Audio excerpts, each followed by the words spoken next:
welcome to Channel Awesome's Orbit Report, your source for everything happening around the world in pop culture and entertainment news. I'm Heather Roos. And I'm Aiyanna Wade. And this is your news for Monday, July 9th. First up for this week, we wanted to talk about new casting news.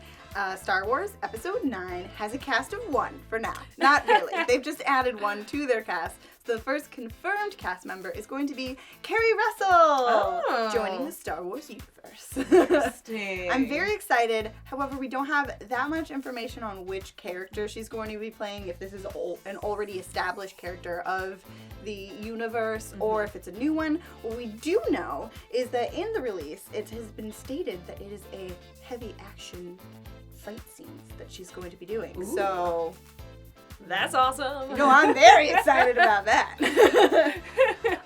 So we'll kind of let you know what we know as we learn it, but for now, I am very excited about this news, and we only have to wait until December 2019 to see the movie. I know, which is crazy. That's crazy. Yeah. Crazy. Also this week, we got an announcement that there's going to be a Child's Play reboot, which seems kind of odd, because first of all, it's getting fast-tracked. Like, they want this thing made, and they want it made, like, yesterday. It's starting to film in the fall. So they don't have much time to pull everything together. Some speculation is that they might be doing this because this year is the 30th anniversary of the franchise. So maybe they're trying to pull something together really quickly to celebrate that, but like, you're a little late if you're starting to film this fall. Like, it's already passed. Yeah. But then the other thing that's a little strange is that it is being rebooted as Child's Play.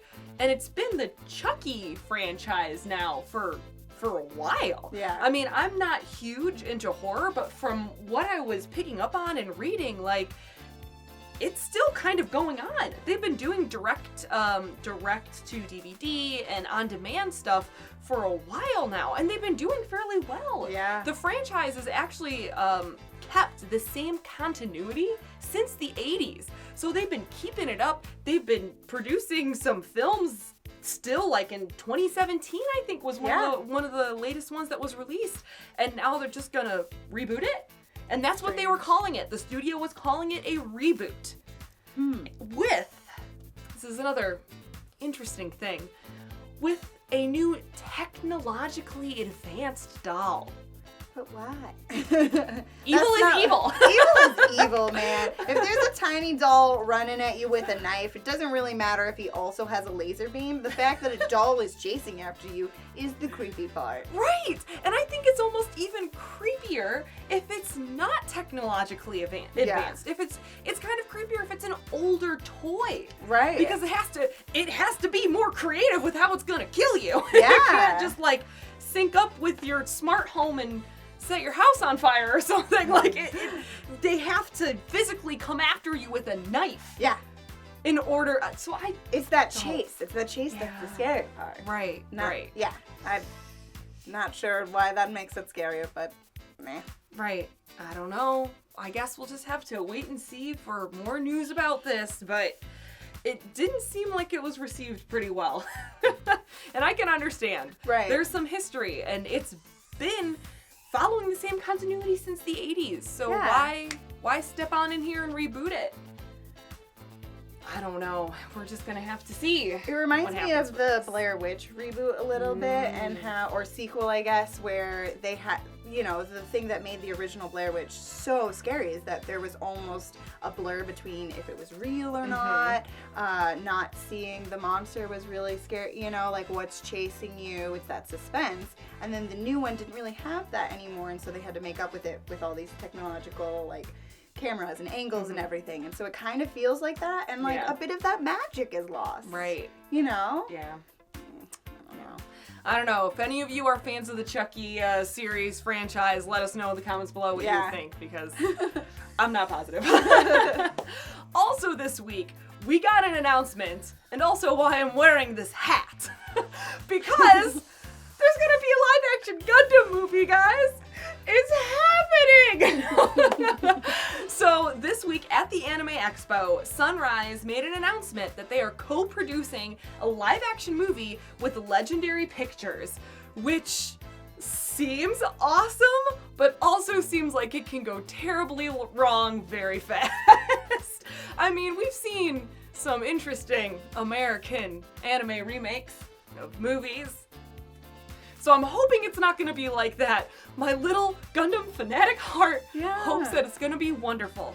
The good news is that Legendary has already proven that they can kind of, at least technologically, do mechs. They did Pacific Rim. So we know they can do that kind of storyline and have the technology to do it well. Like, say what you want about Pacific Rim, but it was still a fun, like, robot fighting robot movie. One of my many concerns, though, is that since Legendary does have Pacific Rim, they're gonna try to do some kind of, like, weird Pacific Rim Gundam crossover thing where, like, the Jaegers influence the Gundams or the Gundams influence the Jaegers, or They might, because I mean, actually in Pacific Rim 2, you see a little statue of a Gundam for like a hot second, so Gundams are in the Pacific Rim universe, or at least the series is. Yeah. I don't know. But right now we have almost no information about it. We do know that it's going to be set in the Universal Century, so if you are a Gundam fan, you know what that means. If you're not, it's the original timeline that the Gundam universe is set in is in the Universal Century, and it's obviously going to be about war. And they did have a little synopsis that it will involve people moving to space and then wanting their independence from the Earth. So it sounds like maybe it's a rehash of the original series and the original movie, but we have no details about it yet. And I will be following this like a hawk to see what is happening with this. Yeah. Because I am excited, but very, very cautious about it right now. It's going to be nerve-wracking. It's going to be nerve-wracking. I mean, we have seen a live-action Canadian TV series done with Sunrise, and it was G-Savior. It was a thing. It existed. It existed. Yeah.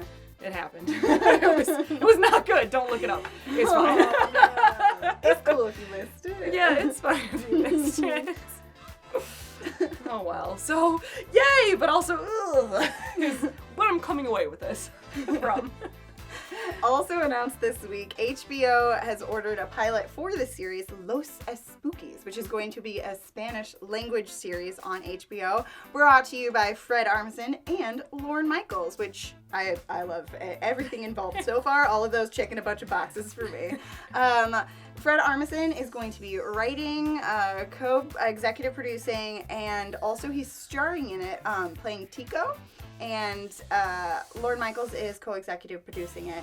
Ana Fabrega and also Julio Torres are also going to be in on the writing. They're going to be co-writing, co-starring as well. They each have parts of their own, and co-producing. So it's going to be a really interesting kind of group think type of comedy series, it sounds like, which I'm very excited for, especially after Portlandia has now officially ended, so we can see what's next for Fred Armisen.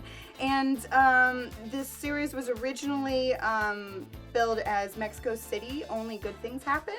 So it's interesting to see that they're really embracing the Spanish title, and it sounds like it's going to be completely in Spanish, which is also super exciting for HBO to have done. And we can look forward to that pilot in November. Oh, already. wow. Coming up. I know. Exciting. Well, they have a full cast and the cast breakdown and everything. I don't want to give anything away, obviously, because it's just a hop, skip, and a jump away. So I can wait to find out more about the series. But the cast looks fantastic. It's got a lot of SNL people already. It sounds like Super from fun. the writing room and producing. So I'm sure it's just going to be a hilarious romp, and I'm very excited for it. It's they're basically, the plot sounds like it's a bunch of people that are horror film flicks, like really into like that kind of stuff, and they decide to have a company come together. So we'll see how that all comes together soon. Awesome. Yeah. Lastly, this week, Funko announced on a blog post that they are releasing cereals that are aptly named Funk-O's. You get it? You get it? I thought that was fun. That was fun. Oh, wow. The documentary, there is a documentary on Netflix about the history of Funko and Funko Pops, kind of like hinted at it, like you saw them tasting some cereals and they talked a little bit about it, but like it's here, it's happening. Wow. And right now there are 6 that are coming out like soon. It said July. Yeah. And a lot of them are focused in mall stores. So one of them is Mega Man, and that's going to be available at GameStop. Cuphead and Mugman, which is going to be available at Hot Topic. And then Freddy and a separate cereal, Jason, are going to be available at FYE's.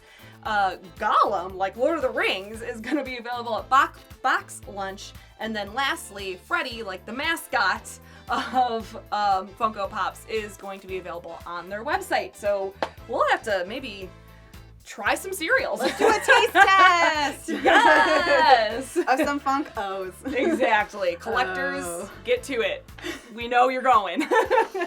Well, that's exciting and a fun way to end this week. We will definitely see you next week or on Top 5. Otherwise, you can hit us up on social media. Let us know what we missed this week and what you'd like to see us cover next. Heather, where is that for you? You can follow me on Instagram, Twitter, or Twitch, where I now stream on Tuesday and Thursday nights. Yeah, and you can find me on Facebook, Twitter, or Instagram. That's going to be it from us. In the meantime, can you beam us up?